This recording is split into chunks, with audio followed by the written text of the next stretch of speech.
Hello बच्चों, good evening. आज हम लोग चैप्टर का जितना भी रिमेनिंग पार्ट है, बचा हुआ जो पार्ट है वो हम लोग कवर करेंगे, बॉडी फ्लूइड एंड सर्कुलेशन का।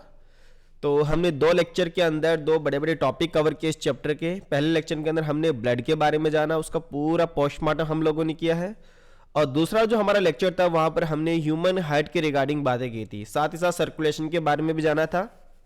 ओके, तो आज के लेक्चर के अंदर बेटा जी जो रिमेनिंग पार्ट है, बचा हुआ जितना भी जो पोर्शन रहेगा इस चैप्टर का, वो हम लोग यहां पर कवर करने वाले हैं। चलिए बेटा ध्यान समझना। ओके, तो सबसे पहले हम लोग डिस्कस करते हैं बेटा जी ईसीजी के रिगार्डिंग। ईसीजी काफी इंपॉर्टेंट टॉपिक है, थोड़ा ध्यान से समझना बेटा जी इसको। हम लोग ईसीजी देखो बेटा, ईसीजी का एक्चुअल मीनिंग क्या होता है वो हम लोग जानते हैं ना। ईसीजी, वैसे ईसीजी को हम लोग बोलते हैं इलेक्ट्रोकार्डियोग्राम। क्या बोलते हैं बेटा? Electro cardiogram.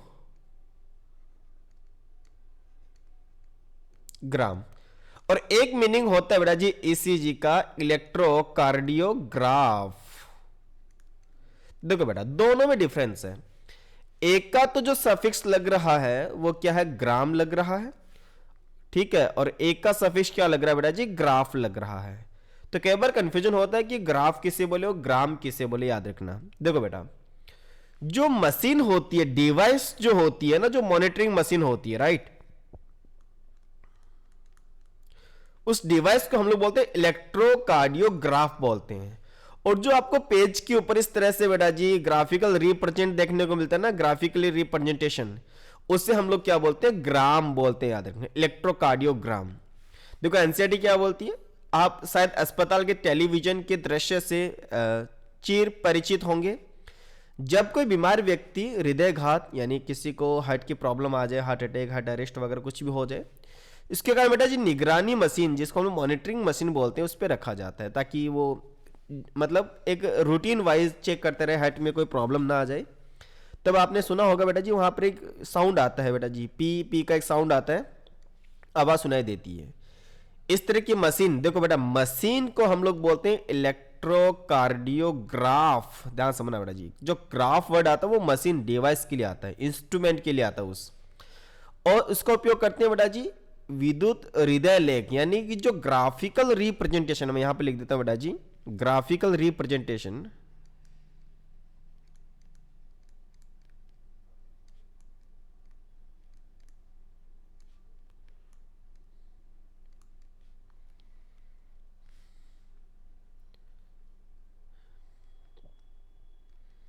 ओके,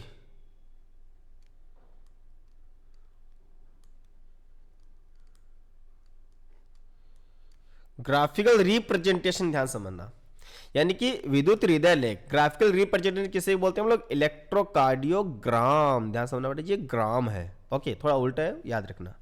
अब बेटा जी उस मशीन के अंदर, उस मॉनिटरिंग मशीन के अंदर जो मॉनिटर लगा होता है बेटा जी, वहां पर इस तरह की लाइनें चलती है, यानी कि ये, फिर ये और फिर ये, तीन तरह की चीजें नजर आती है। पहली जो लाइन आती है, जो आपको यहाँ पर थोड़ा सा इस तरह का डॉम से नजर आ रहा है बेटा जी, उससे हम लोग बोलते हैं पी, या पी वेव जिसे हम लोग बोलते हैं। दूसरा बेटा जी क्यूआरएस कॉम्प्लेक्स, और तीसरा टी वेव होता है। और ये कंटिन्यूसली बेटा रिपीट होती जाती है, राइट। चलिए अब देखो बेटा, ईसीजी हृदय के हृदय चक्र यानी जो कार्डिक साइकिल होता है उसकी विद्युत क्रियाकलापों का आरेखीय प्रस्तुतिकरण है, यानी ये इसकी डेफिनेशन होगी ईसीजी की। तो ईसीजी याद रखना बेटा जी, हार्ट की जितनी भी एक्टिविटीज होती है उनको एक ग्राफ के माध्यम से रिप्रेजेंट करना, प्रस्तुत करना, उससे हम लोग ईसीजी इलेक्ट्रोकार्डियोग्राम बोलते हैं। बीमार व्यक्ति के मानक ईसीजी से प्राप्त करने के लिए मशीन से, देखो बेटा मशीन से है ना, रोगी के तीन इलेक्ट्रोड, जो तीन विद्युत लीड होते हैं, इलेक्ट्रोड लीड जो होती है बेटा जी, जिनमें से दो तो कलाई में लगेगी बाई और की एडी के अंदर, तो दो तो कलाई में लग जाएगी बेटा, और तीसरी कहाँ लगी, जो हमारा लेफ्ट है, जो लेग होता है बेटा जी, पैर होता है, उसकी एडी के ऊपर लगाया जाता है। उसके अलावा बेटा ये याद रखना, कई जो लीड्स होती है ना, क्योंकि हमें अगर बहुत विस्तृत रूप से उसको चेकआउट करना होता है उस रीजन से, काफी सारी जो लीड्स होती है बेटा जी वो चेस्ट के अंदर भी लगाई जाती है, याद रखना। क्लियर है बातें इतनी? ओके। अब देखो बेटा एसीजी के प्रत्येक चरमोत्कर्ष का मतलब समझना बेटा जी सिंगल साइकिल है ना, जो मैंने अभी आपको P Q R S T वाला जो सिंबॉलिक फॉर्म में दिखाया था बेटा ग्राफ के तौर पे, वो रिपीट होता जाता है। तो इसके अंदर एक एक चीज के बारे में यहाँ पे बताया गया कि जो पी वेव वो किसको रिप्रेजेंट करती है, क्यू आर एस किसको करती है और टी किसको करती है, राइट। तो चलिए बेटा जी इसको हम लोग थोड़ा सा ब्लैंक पेज में पहले समझ लेते हैं अच्छे से, उसके बाद यहाँ पर वापस आएंगे तो ये हमको अच्छे से कवर हो जाएगा, राइट। चलिए समझते हैं बेटा जी। ओके, एक एक चीज देखना। तो हमें जो कर्व मिला था बेटा जी वो इस तरफ का कर्व था, सॉरी इस तरह का जो ग्राफ था,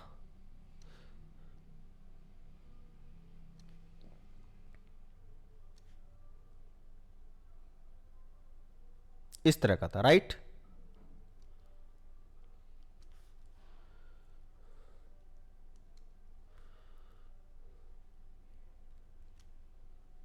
ओके, पहली जो वेव थी बेटा जी उससे हम लोग बोलते हैं पी वेव। क्या बोलते हैं? P wave. दूसरी क्या है बेटा जी? Q R S. और तीसरी क्या है बेटा जी? T wave. ऊपर वाला जो कोऑर्डिनेट होता है बेटा जी वो पॉजिटिव बोलते हैं, नीचे वाले को हम लोग नेगेटिव बोलते हैं। तो कई बार क्वेश्चन इससे भी आ जाते हैं कि भाई नेगेटिव वाली कौन सी वेव होती है, तो क्यू और एस जो आती है वो नेगेटिव साइड आ जाती है। चलिए बेटा जी अब एक एक करके हम लोग समझते हैं। पहली बात करते हैं हम लोग पी वेव की। पी वेव, ध्यान समझना बेटा एक एक चीज, फाइन। ओके, देखो यार पी वेव कब जनरेट होती है उस मॉनिटर के ऊपर। पी वेव बेटा जी जब एट्रिया के अंदर ऐसे नोड ने क्रिया विभव उत्पन्न कर देता है, तो ऐसे नोड जैसे क्रिया विभव उत्पन्न करेगा वो कहां पे करेगा? सबसे पहले आलिंद के अंदर, दोनों आलिंद के अंदर बेटा, है कि नहीं। तो जो दोनों आलिंद होते बेटा जी उनकी मसल्स जो होती है डीपोलराइज्ड हो जाती है, उनका विध्रुवण हो जाता है। तो बेटा आलिंद का विध्रुवण,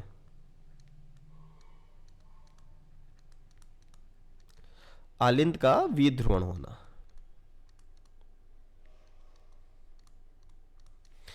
आलिंद का विध्रुवण का मतलब समझ गए बेटा जी, पूरा क्रिया विभव आलिंद की दीवार पे पहुंच जाएगा, जिससे बेटा आलिंद के अंदर क्या हो जाएगा? संकुचन हो जाएगा। तो आलिंद प्रकुंचन,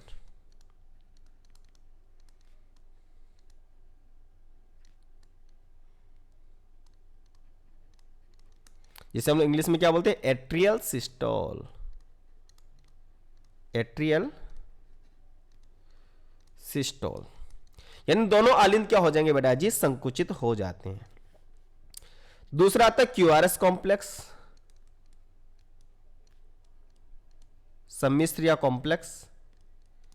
अच्छा भाई इसमें क्या होगा? जब तक आलिंद संकुचित होंगे उसके बाद बेटा जी क्रिया विभव कहां पहुंच जाता है? निलय की दीवार के ऊपर, अरे है कि नहीं। तो जैसे निलय की दीवार पे पहुंचेगा तो बेटा जी याद रखना निलय की जो दीवार होती है वो भी कैसी हो जाएगी? विध्रुवित हो जाती है बेटा। तो निलय का विध्रुवण हो जाएगा, फिर निलय का विध्रुवण हो जाएगा। विध्रुवण का मतलब निलय की दीवार के अंदर जो विभव उत्पन्न होंगे जिसके द्वारा निलय में क्या हो जाएगा? संकुचन, यानी अब निलय प्रकुंचन हो जाएगा, राइट। निलय प्रकुंचन, जिसे हम इंग्लिश में क्या बोलते हैं बेटा जी? Ventricle systole.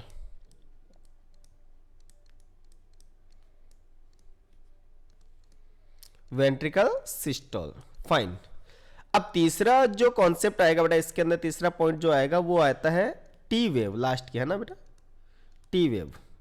अच्छा एक चीज और ध्यान देना बेटा, पी वेव और टी वेव दोनों को पहचानना आना चाहिए। पी वेव थोड़ा सा ज्यादा डोम शेप होती है और छोटी होती है, टी वेव फ्लैट होती है हल्की सी और थोड़ी लंबी होती है, याद रखना। तो टी वेव कब जनरेट होगी? जब निलय संकुचन होने के बाद में शिथिल होना स्टार्ट हो जाता है, तब टी वेव जनरेट होती है। तो निलय शिथिल कब होंगे? जब निलय के अंदर रिपोलराइजेशन होगा बेटा जी, पुनः ध्रुवण हो जाएगा, है कि नहीं। तो जिसे हम लोग क्या बोलते हैं? निलय का पुनः ध्रुवण, यानी वापस से रेस्टिंग फेज में आना चाहिए। निलय का पुनः ध्रुवण, जिसे हम लोग क्या बोलते हैं? रिपोलराइजेशन बोलते हैं।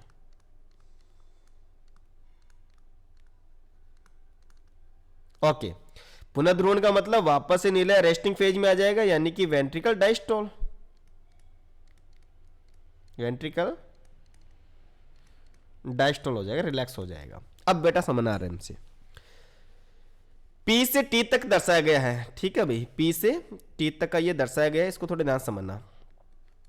जो हृदय की विशेष विद्युत क्रियाओं को प्रदर्शित करता है। अब पी वेव किसको रिप्रेजेंट करती है? पी वेव जो होती है बेटा जी वो आलिंद के उद्दीपन यानी कि विध्रुवण को रिप्रेजेंट करती है। विध्रुवण समझ गए बेटा जी? डीपोलराइजेशन ऑफ एट्रियल, जिससे दोनों आलिंदों का संकोचन होना स्टार्ट, यानी कि आलिंद में क्या हो जाएगा? सिस्टोल, एट्रियल सिस्टोल जिसे हम लोग बोलते हैं। जबकि क्यूआरएक्स जो होता है कॉम्प्लेक्स बेटा निलय के अंदर ये अध्रुवण नहीं विध्रुवण को रिप्रेजेंट करता है। वी लगा लेना बेटा जी, विध्रुवण को प्रस्तुत करता है।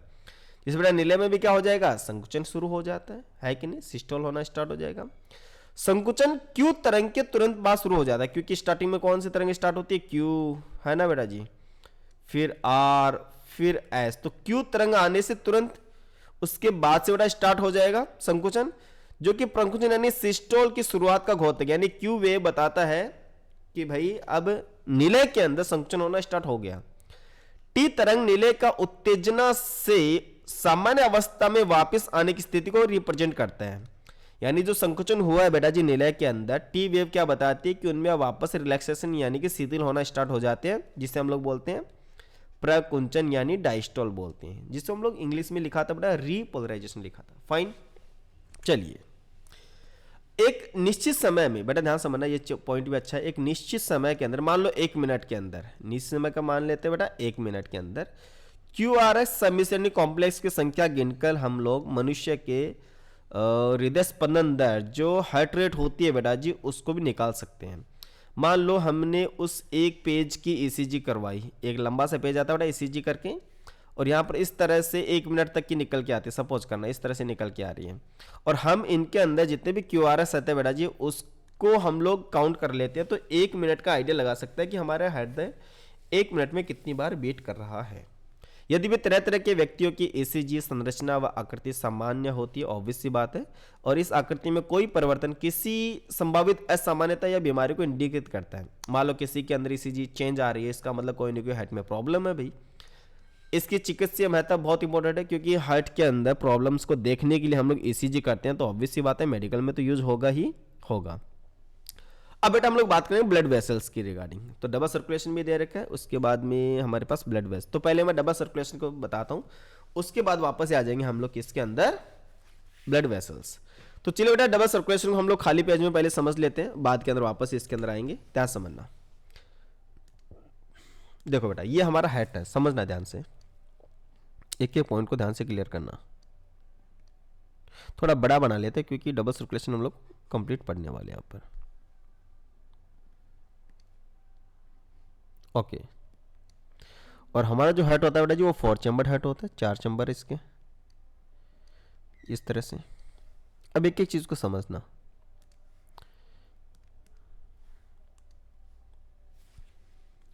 वापस से बनाना पड़ेगा क्योंकि ब्लैंक पेज जो ये ले रहा हूं मैं वो फिक्स वाला नहीं ले रहा, ठीक है। चलो ये हार्ट है,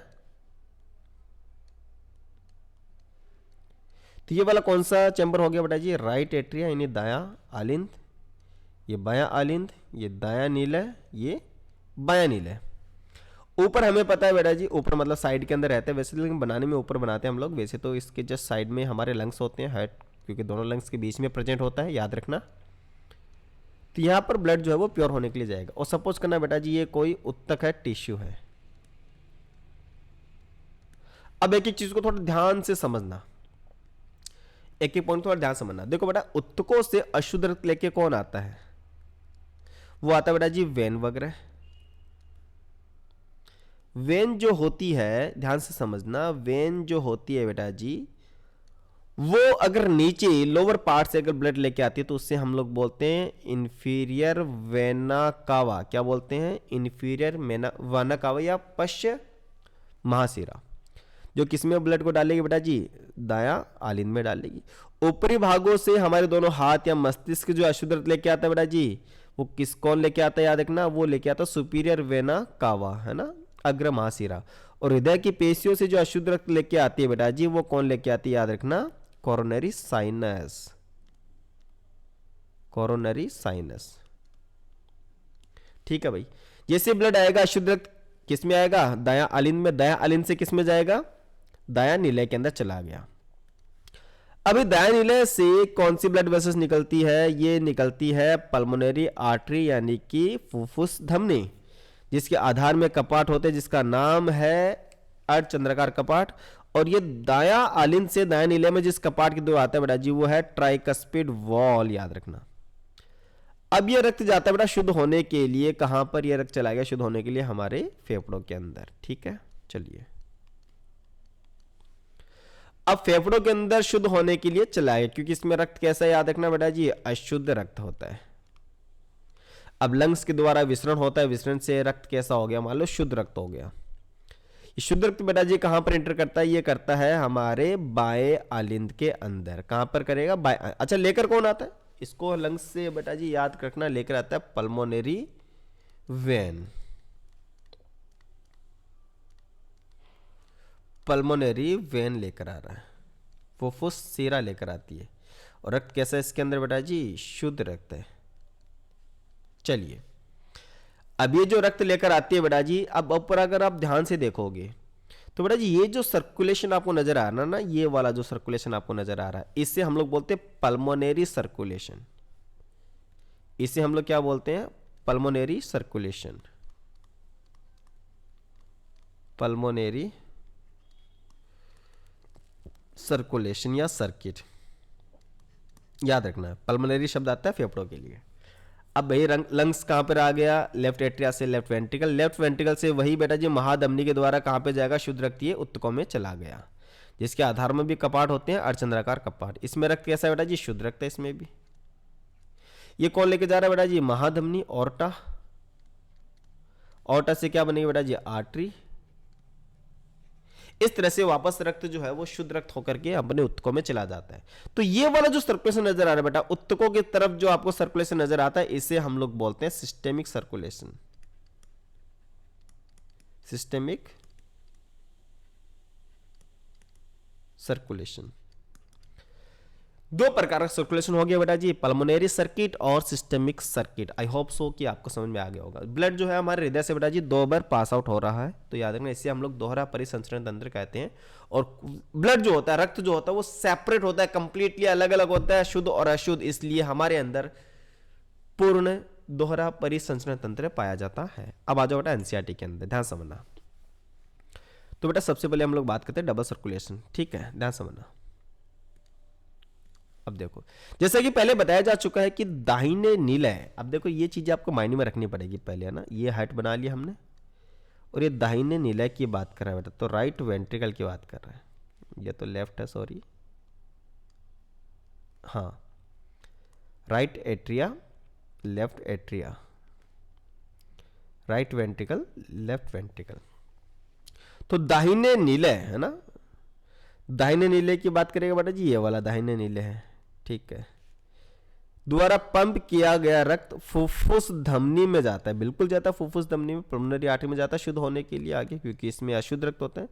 जबकि बाएं निलय से, यह है बायां निलय, बाएं निलय से बेटा जी किस में जाता है? महाधमनी है, और महाधमनी से हमारे शरीर में पूरे में जाता है रक्त। महाधमनी में जाता है ऑक्सीजन रहित रक्त। अब देखो बेटा, ऑक्सीजन रहित रक्त फेफड़ों में ऑक्सीजन युक्त होकर के, यानी शुद्ध होकर के फुफ्फुस सिरा हो, क्योंकि बेटा जी जो बायां आलिंद होता है उसको हम लोग फुफ्फुस सिरा बोलते हैं। फुफ्फुस सिराओं से होता हुआ बायां आलिंद के अंदर आ जाता है, यानी कि लेफ्ट एट्रिया में ये ब्लड आ गया, शुद्ध रक्त आ गया। ओके, यह संचरण फुफ्फुस संचरण कहलाता है। स्टार मार्क लो बेटा, जो फेफड़ों की तरफ होता है उसे हम लोग क्या बोलते हैं? पल्मोनरी सर्कुलेशन हम लोग इसको कहते हैं। क्लियर है? ऑक्सीजनित यानी शुद्ध रक्त महाधमनी से, ये जो महाधमनी से शुद्ध रक्त गया है होता हुआ धमनी, धमनिकाओं और हमारे जो उत्तकों के अंदर कैपिलरीज होती है उन केशिकाओं से होता हुआ उत्तकों तक पहुंच जाता है, जहां से ऑक्सीजन रहित होकर के, यानी कि वो अशुद्ध होकर के वापस सीरा, सीराओं तथा महासीरा से होता हुआ हमारे दाहिने आलिंद में आ जाता है, राइट एट्रिया में आ जाता है। और ये है ना क्रमबद्ध परिसंचरण, ये चलता रहता है बेटा जी कंटिन्यूअसली।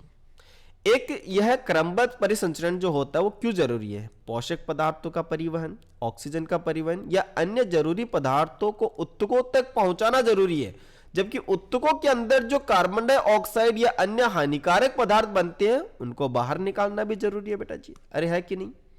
एक अनुटी यानी इसके अलावा सवनी संबद्धता आहारनाल और यकृत के बीच भी देखा गया।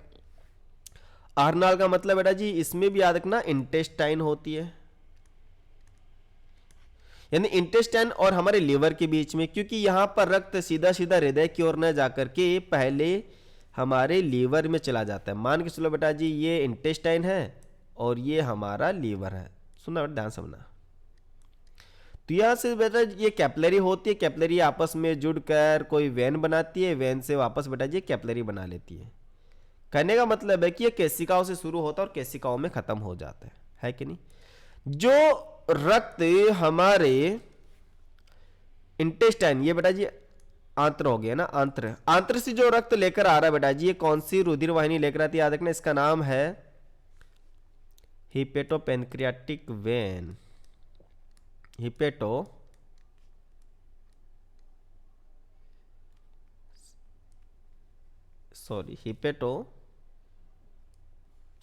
एक सेकेंड, इरेजर आ गया।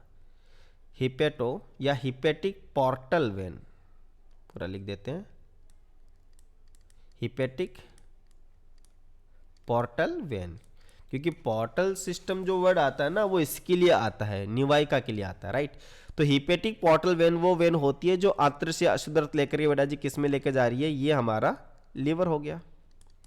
और लीवर से जो बाहर अशुद्ध रक्त लेके जाएगी उससे हम लोग हिपेटिक वेन बोलते हैं। ये भी याद रख लेना, क्या बोलते हैं इसे हम लोग, हिपेटिक वेन। इसका मतलब निवायिक का तो तंत्र होता है बेटा जी, वो केशिका से शुरू होता है और केशिका में ही खत्म हो जाता है, याद रखना। जिसे हम लोग बेटा यकृत निवायिका परिसंचरण तंत्र कहते हैं, हिपेटिक पोर्टल सिस्टम हम लोग कहते हैं। यकृत निवायिका सीरा यानी जैसे मैंने यहाँ पे लिख भी रखा है बेटा जी, हिपेटो पोर्टल जो वेन है, रक्त को इसके पहले कि यह क्रमबद्ध परिसंचरण में जाए आंत्र से सीधा ही यकृत में चला जाता है ना, ऊपर ना जाकर कहाँ चला गया, सीधा लीवर में चला जाता है। हमारे शरीर में एक विशेष हृदय परिसंचरण तंत्र, इसको हम लोग कॉरोनरी सिस्टम बोलते हैं, ये भी पाया जाता है। जो रक्त सिर्फ जो रक्त है ना सिर्फ हमारे हार्ट की मसल्स को ही सप्लाई करता है। तो कॉरोनरी सिस्टम जो वो सिस्टम होता है जो ब्लड को हमारे हार्ट की तरफ सप्लाई करता है और वहां से अशुद्ध रक्त लेके आ जाता है हार्ट की वॉल से। चलिए अब पहले हमें पता होना चाहिए बेटा जी धमनी और शिरा में अंतर। तो बेटा ध्यान समझना, इधर तो मैं लिखूंगा धमनी यानी आर्टरी, ध्यान समझना बेटा जी, ये धमनी है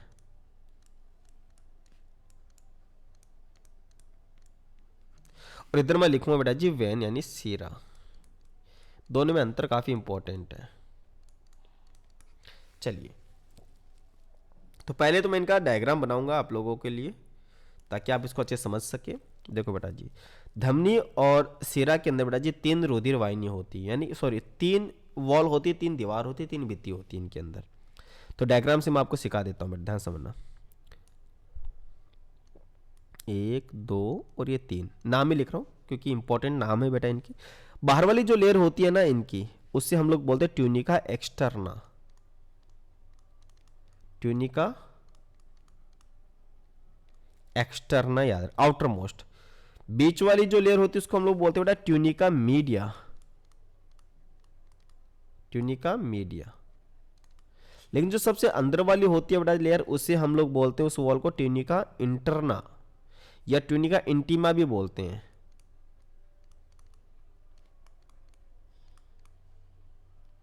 या इसे हम लोग एंडोथीलियम भी बोलते हैं, याद रखना एंडोथीलियम, ये वर्ड काफी इंपॉर्टेंट है। और अंदर का जो खाली स्थान है उसे हम लोग क्या बोलते हैं, ल्यूमेन बोलते हैं,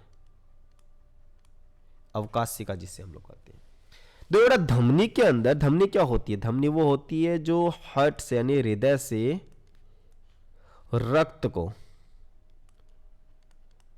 ब्लड को कहां सप्लाई करती है बेटा जी, हमारे हृदय से दूर, यस और नो।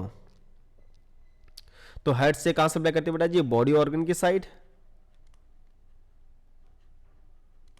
जबकि शिरा वो होती है जो बॉडी पार्ट से यानी बॉडी पार्ट से, शरीर अंगों से, उत्तकों से रक्त को कहां लेके आती है बेटा जी, हृदय की ओर, यस और नो। मोस्टली कैसा रक्त बहता है इसके अंदर, मोस्टली ओ मोस्टली कैसा रक्त बहता है बेटा जी धमनी के अंदर, ज्यादातर या मोस्टली? प्योर ब्लड बहता है। इसके अंदर बेटा मोस्टली कैसा बहता है? इम्प्योर यानी अशुद्ध रक्त बहता है। पर एक्सेप्ट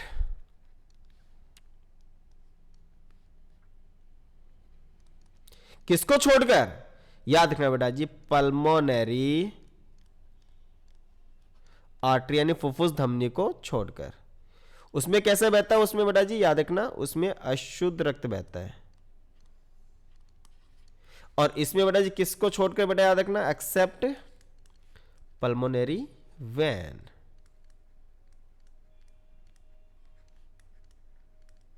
तो पल्मोनरी वेन में कैसा बहता है बेटा जी? याद रखना, शुद्ध रक्त बहता है। इंपॉर्टेंट चीज। चलो आगे चलते हैं।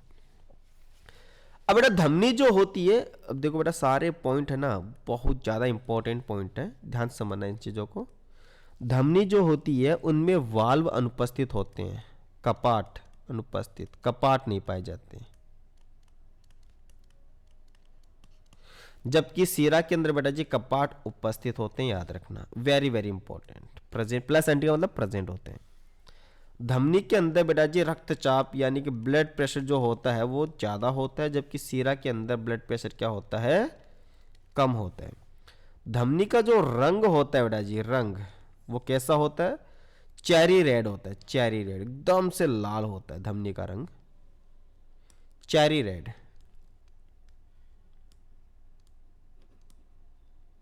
जबकि जो सीरा होती है हमारी जो राइट, उसमें कैसा होता है बेटा जी? कलर ब्लू कलर की होती है। धमनी जो होती है वो डीपर होती है ना, डीपर,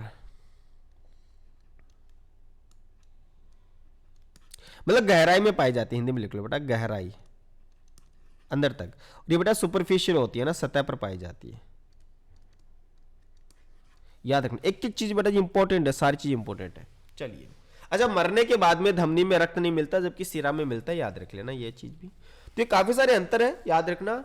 और धमनी और सीरा जो होती है वो ना मस्कुलर होती है, पेशी की बनी होती है। तो डबल सर्कुलेशन तो यहाँ पर दे भी रखा है, बट यहाँ पे देखोगे आप, ये सीरा है और ये धमनी, अगर इसको ध्यान से देखोगे, हाँ एक चीज और, सीरा के अंदर जो अवकाशिका है बेटा जी, ये ब्रॉड होती है, चौड़ी अवकाशिका होती है। जबकि धमनी की जो अवकाशिका होती है वो संक्रिय होती है। इंपॉर्टेंट है ये भी, आप देख सकते हो बेटा, इसका जो ल्यूमेन है ना वो काफी संकरा है, इसका ज्यादा मोटा है। इसमें एक चीज और देखोगे बेटा जी कि इसकी जो मीडिया वाली लेयर है ना, ट्यूनिका मीडिया, ट्यूनिका मीडिया, वो लेयर बेटा जी काफी पतली होती है, पतली लेयर है, थिन है बेटा जी। इसकी ट्यूनिका मीडिया जो आप देखोगे बेटा जी, ट्यूनिका मीडिया वो थिक होती है, यानी मोटी होती है। तो ये कुछ डिफरेंस आपको याद रखना। जबकि केसिका को देखिए, ये कोशिका नहीं है, केसिका है। केसिका बेटा जी सिंगल वॉल होती है, इसमें सिंगल वॉल होती है जिसका नाम क्या है? एंडोथीलियम। क्या नाम है? एंडोथीलियम या ट्यूनिका इंटरना।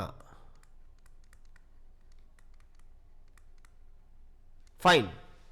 अच्छा केसिका क्या काम करती है? केसिका जो होती है ये एक्सचेंज करवाती है बेटा जी ब्लड सब्सटेंस को या गैसियस को या फूड सब्सटेंस को, फूड में जो भी आ जाए, चाहे ग्लूकोज हो गया या कोई भी आइंस वगैरह हो गया, उनको ये एक्सचेंज करवाने का काम, क्योंकि रुधिर से टिश्यू तक जाने का काम जो होता है बेटा जी वो केसिका के द्वारा ही होता है। ठीक है, तो सिंगल लेयर होती है जी, केवल और केवल इसमें एंडोथेलियम होता है। कई जगह ये भी लिखा हुआ है कि जो केसिका होती है वो धमनी और सीरा को जोड़ने का काम भी करती है। अब हम लोग बात करें बेटा जी हृदय नियमन की क्रियाविधि, यानी हमारे हार्ट का कंट्रोल किस प्रकार से होता है। तो ये भी काफी ज्यादा इंपॉर्टेंट है, स्टार मार्क कर लेना बेटा जी। वैसे तो देखा जाए तो हमारे हार्ट जो होता है वो मायोजेनिक प्रकार का होता है ना, नियमन अंतरिम यानी खुद अपना हृदय खुद कर लेता है, जिसमें मसल्स होती है, इसका नाम है नोडल टिश्यू होता है, याद रखना, स्वनियमित हो जाता है, खुद का खुद कंट्रोल कर लेता है। लेकिन हृदय, अच्छा ये लाइन मैंने आपको कल भी बताई थी बेटा जी, मायोजेनिक प्रकार का होता है हमारा हार्ट, और जो इंसेक्ट होते हैं, कीट वगैरह होते हैं, उनमें न्यूरोजेनिक प्रकार का होता है, उसमें न्यूरॉन्स कंट्रोल करता है। हमारे हृदय का कंट्रोल बेटा मेडुला ऑब्लोंगाटा, जितनी भी अनैच्छिक क्रिया होती है उन सभी का नियंत्रण कौन करता है? मेडुला ऑब्लोंगाटा के विशेष तंत्रिका केंद्र जहां पर प्रेजेंट होता है मेडुला ऑब्लोंगाटा, मेडुला ऑब्लोंगाटा के विशेष तंत्रिका केंद्र का नाम है स्वायत्त तंत्रिका। स्वायत्त तंत्रिका, स्वायत्त किसे बोलते हैं बेटा जी? ANS, ऑटोनोमस नर्वस सिस्टम के द्वारा हृदय की क्रियाओं का नियमित होता है। तो याद रखना बेटा जी ANS के अंदर दो चीजें आती है, एक तो सिंपैथेटिक नर्वस सिस्टम, दूसरा पैरासिम्पैथेटिक नर्वस सिस्टम। सिंपैथेटिक, दूसरा पैरासिम्पैथेटिक। सिंपैथेटिक को हिंदी में हम लोग क्या बोलते हैं बेटा, याद रखना, हिंदी में इसको परानुकंपी बोलते हैं, सॉरी अनुकंपी बोलते हैं, और पैरासिम्पैथेटिक को हम लोग परानुकंपी बोलते हैं। अब आ जाओ वापस, अनुकंपी यानी कि सिंपैथेटिक नर्वस सिस्टम की बात करो तो सिंपैथेटिक तंत्रिकाओं से प्राप्त तंत्रिका संकेत हृदय स्पंदन को बढ़ा देते हैं। इंपॉर्टेंट, तो सिंपैथेटिक क्या करता है बेटा जी, हार्ट बीट को बढ़ा देता है, ब्लड प्रेशर भी इससे बढ़ जाएगा, कार्डियक आउटपुट भी इससे बढ़ जाएगा। जबकि ये क्या करेगा, नियंत्रित करेगा, कंट्रोल करेगा, तो ब्लड प्रेशर कम हो जाएगा, कार्डियक आउटपुट भी बेटा जी कम करने का काम करते हैं। नीला संकोचन को सुदृढ़ बनाता है, यानी कॉन्ट्रैक्शन को बढ़ाएगा, जिससे हृदय निकास, हृदय जो कार्डियक आउटपुट है बेटा जी 5 लीटर की जगह वो भी बढ़ जाएगा। दूसरी तरफ बेटा जी इसका अपोजिट काम करने वाला पैरासिम्पैथेटिक यानी कि परानुकंपी जो तंत्रिका होता है, ये स्वचालित तंत्रिका केंद्र का हिस्सा है। स्वचालित मतलब जो अपने आप चल रहा है। ये हृदय स्पंदन या क्रिया विभव की सवन गति को वापस से कम कर देगा जो बढ़ गया था, अतः हृदय निकास को भी ये कम कर देता है। उसके अलावा बेटा जी हार्मोन की बात करें तो ध्यान समझना बेटा जी, एड्रिनल मेडुला से हार्मोन निकलता है बेटा जी, एड्रेनालिन हार्मोन। कौन सा हार्मोन, एड्रेनालिन हार्मोन। ये भी बेटा हार्ट कार्डियक आउटपुट को बेटा जी बढ़ा देता है, कार्डियक आउटपुट क्या हो जाएगा, इससे बढ़ जाएगा। तो एड्रेनालिन और नॉर एड्रेनालिन आपने नाम सुना होगा, जो सम्मिलित रूप से इसको हम लोग कैटेकोलेमाइंस बोलते हैं, जिन्हें हम लोग इमरजेंसी हार्मोन भी बोलते हैं। आई होप आपने नाम सुना होगा बेटा जी। चलिए अब पहले हम लोग डिसऑर्डर देखेंगे, डिसऑर्डर के बाद में लास्ट में हम लोग क्या देखने वाले, इसके अंदर एक सिस्टम और जो हमने छोड़ दिया वो भी पढ़ेंगे, जिसका नाम है लिम्फेटिक सिस्टम।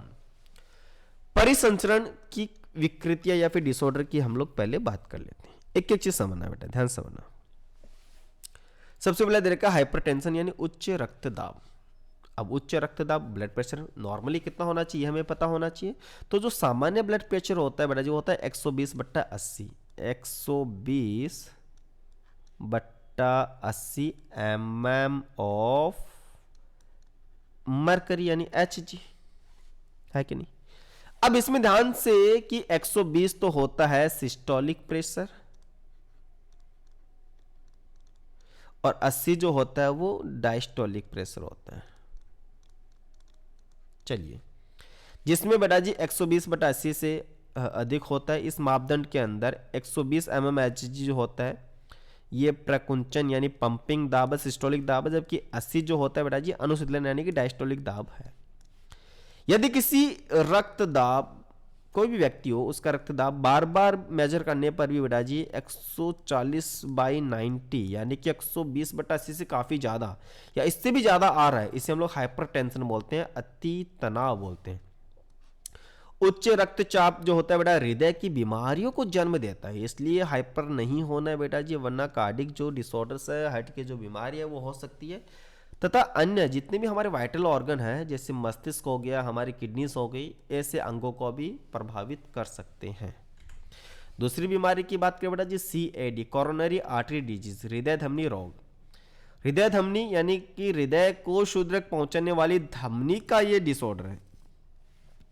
तो हृदय को शुद्ध रक्त पहुंचाने वाली धमनी का नाम क्या होता है, कोरोनरी आर्टरी। क्या है बेटा जी, कोरोनरी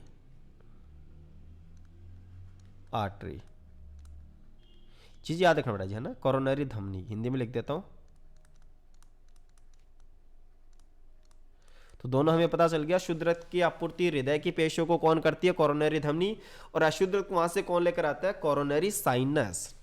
अच्छा, ये धमनी जो होती है बेटा जी, इसके अंदर डिसऑर्डर, इसमें क्या होता है, एक डिसऑर्डर का नाम है जैसे यहाँ पे दे रखा है एंथ्रोस्क्लेरोसिस, एंथ्रोकास्टिया हिंदी में दे रखा है, एंथ्रोस्क्लेरोसिस इंग्लिश में दे रखा है, राइट। इसके बारे में दे रखा है। इसमें क्या होता है कि हृदय पेशी को रक्त की आपूर्ति करने वाली वाहिनी, तो हृदय पेशियों को बेटा जी रक्त की आपूर्ति कौन करती है, कोरोनरी धमनी करती है, वो प्रभावित हो जाती है। कैसे, इसमें बेटा उस धमनी के अंदर कैल्शियम आयन, फैट या फिर अन्य फाइब्रस टिश्यू जो होते हैं, रेसे होता है, वो जमा हो जाते हैं, जिससे बेटा जी ये जो आर्टरी वॉल होती है, दीवार जो होती है वो दृढ़ हो जाती है, और धमनी की जो अवकाशिका या ल्यूमेन होती है वो काफ़ी ज़्यादा नैरो यानी संकरी, एक तो पहले से संकरी होती है धमनी की अवकाशिका, ऊपर से और ज़्यादा संकरी हो जाती है। एंजाइना की बात करें जिसे हम लोग बेटा जी एंजाइना पेक्टोरिस बोलते हैं। ओके, इसमें क्या होता है कि हार्ट मसल्स में जब पर्याप्त मात्रा में ऑक्सीजन की पूर्ति नहीं होती तब बेटा सीने के अंदर तेज दर्द होता है। तो ये लाइन काफी इंपॉर्टेंट है। ओके, जिसे हम लोग एंजाइना या हृदय शूल भी कहते हैं। और ये कोई मतलब ऐसा नहीं कि भाई एक ही सेक्स के अंदर आए या फिर मेल के अंदर आए या फिर फीमेल में ना। ऑब्वियस सी बात है, एंजाइना जो होता है स्त्री हो चाहे पुरुष हो किसी भी उम्र के अंदर दोनों में आ सकता है, लेकिन जो मिडिल एज या फिर ओल्ड एज के पर्सन होते हैं उनमें ज़्यादातर ये देखा गया है। यह अवस्था बेटा जी रक्त बहाव के प्रभावित होने से होती है। लेकिन एंजाइना होने का मतलब ये भी है कि आपका जो ब्लड है उसके अंदर ऑक्सीजन काफ़ी कम है, तो ऑक्सीजन की कमी कहीं ना कहीं आपके हार्ट के टिश्यू को डैमेज करना स्टार्ट कर सकती है। ओके, अब बेटा जी आगे हम लोग चलते हैं, बात करते हैं कार्डिक फेल्योर, हार्ट फेल्योर। पहले मैं हार्ट फेल्योर की बात करता हूँ। तीन चीज होता है बेटा जी, एक तो होता है हार्ट फेल्योर, एक होता है बेटा जी हार्ट अटैक, और एक होता है बेटा जी कार्डिक अरेस्ट। तीन डिजीज होती हैं। हार्ट फेल्योर का मतलब क्या होता है, अपने काम में हार्ट फेल हो जाना। इसका काम क्या होता है भाई, इसका काम होता है केवल पंपिंग करना। अगर ये हमारे बॉडी के विभिन्न भागों में आवश्यकता अनुसार रक्त की आपूर्ति नहीं करेगा तो अपने काम में फेल हो गया, जिससे अदर ऑर्गन होते हैं उनमें प्रॉब्लम हो जाएगी। तो जो हार्ट फेल्योर होते हैं बेटा जी, जिसमें हृदय शरीर के विभिन्न भागों को आवश्यकता अनुसार रक्त की आपूर्ति नहीं करा पाता, इसको हम लोग कभी कभी संकुलित हृदयपाती बोलते हैं बेटा, याद रखना, कंजेशन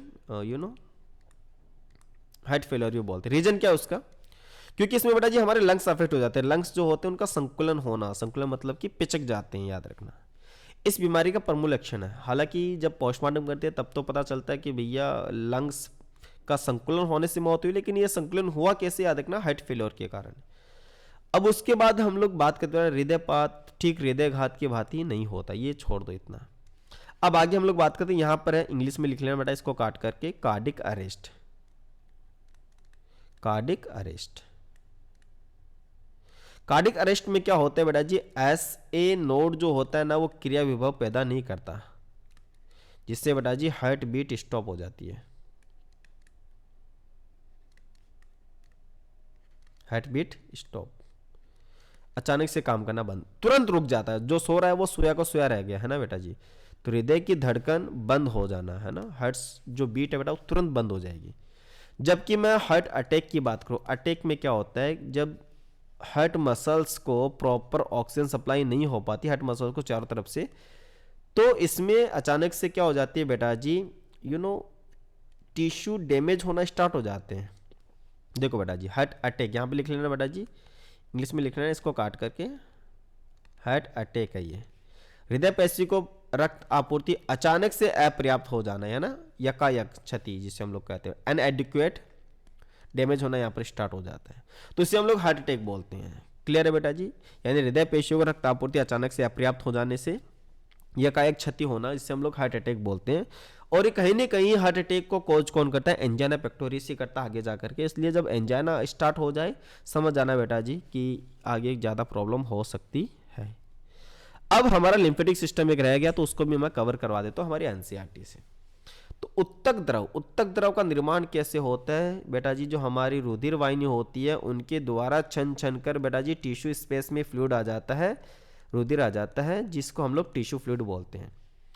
रक्त जब उत्तक की कोशिका से होकर गुजरता है तब बड़े प्रोटीन अणु और संगठित पदार्थ, यानी कि अब लिम्फ के अंदर हमें पता चल गया लिम्फ में क्या है।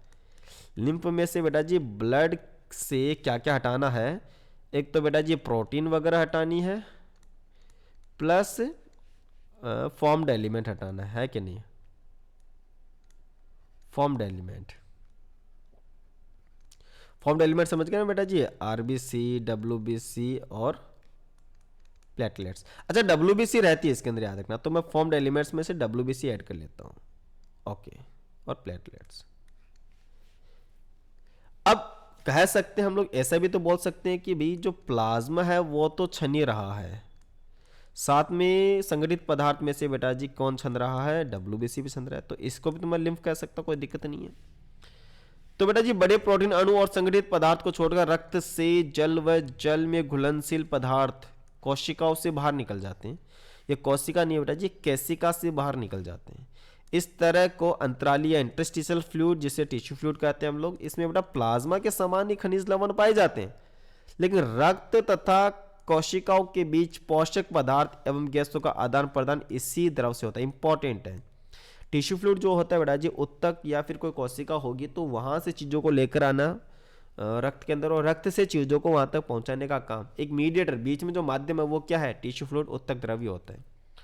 वाहिकाओं का विस्तृत जाल जो लसिका तंत्र या लिम्फेटिक सिस्टम कहलाता है, इस द्रव को एकत्र करता है। जो टिश्यू फ्लूइड होता है उसको कलेक्ट कौन करता है बेटा जी? हमारे जो लिम्फ वेसल्स होती है वो करती है, या लिम्फ कैपिलरी होती है वो करती है। और यहां से इकट्ठा करके बेटा जी इसी फ्लूइड को वापस से हमारे शरीर की जो बड़ी बड़ी सीरा होती है बेटा जी, महासीरा जिसे हम लोग बोलते हैं, इनमें वापस से छोड़ दिया जाता है। तो लसिका तंत्र में उपस्थित यह द्रव या तरल को हम लोग क्या बोलते हैं? लिम्फ बोलते हैं। तो लिम्फ कुछ और नहीं है, क्या है? एक प्रकार का उत्तक द्रव ही है। लसिका कलरलेस होता है क्योंकि इसके अंदर बेटा जी WBC रहती है, RBC नहीं रहती। विशिष्ट लिम्फोसाइट होती है, इसमें लिम्फोसाइट के नंबर ज्यादा होते हैं, याद रखना। लिम्फोसाइट शरीर की प्रतिरक्षा अनुक्रिया के लिए उत्तरदायी। इसका मतलब मैं कह सकता हूं कि कहीं ना कहीं जो लसिका है वो भी प्रतिरक्षा अनुक्रिया के लिए उत्तरदायी होती है। लसिका पोषक पदार्थ हो गया, हार्मोन, इन सभी का ट्रांसपोर्ट करने का काम करती है। आंत्र अंकुर की मैं बात करूं बेटा जी कि जो इंटेस्टाइनल जो विलाई वगैरह होती है उनमें लैक्टियल जो डक्ट होती है वो वसा को लसिका के द्वारा अवशोषित करते हैं। तो डाइजेस्टिव सिस्टम के अंदर हम लोग पढ़ते हैं बेटा येलो कलर की वहाँ पे एक ब्लाइंड लिम्फ कैपिलरी बनी होती है जो हमारे छोटी आंत के अंदर रहती है, इसमें इंटेस्टाइन में रहती है, जिसके द्वारा बेटा जी वसा में घुलनशील या वसा जो पदार्थ होता है वो अवशोषित किया जाता है। उस नलिका का नाम, उस डक्ट के नाम क्या है? लैक्टियल डक्ट होती है। अरे यस और नो? तो ये लिम्फेटिक सिस्टम का ही होती है, याद रखना। तो यहां बेटा जी हमारा ये पूरा हो गया चैप्टर। इसमें 3 लेक्चर के अंदर हमने complete NCERT line to line चीजें कवर करी है बॉडी फ्लूइड एंड सर्कुलेशन की। अगर आपको ये पूरा चैप्टर अच्छे से कवर हो गया है, समझ में आ रहा है, तो बेटा कमेंट जरूर करना, वीडियो को लाइक करना, ज्यादा से ज्यादा शेयर करना, क्योंकि हिंदी माध्यम के जो चैनल है काफी कम है यूट्यूब के ऊपर, क्योंकि एक तो बच्चे खुद उसको प्रमोट नहीं करना चाहते, बढ़ावा नहीं देते, तो जो टीचर होता है खुद पहले ही वो डिमोटिवेट हो जाता है। तो आपका ये एक ड्यूटी बनता है कि आप टीचर को डिमोटिवेट ना होने दें, ताकि आपके लिए और अच्छे से कंटेंट लाए और ज़्यादा से ज़्यादा हिंदी मीडियम के चैनल से भी यूट्यूब पर आए। तो मिलते हैं बेटा जी नेक्स्ट चैप्टर के साथ में, नेक्स्ट लेक्चर के अंदर। तब तक के लिए thank you so much, bye bye, have a good day, tata बच्चों।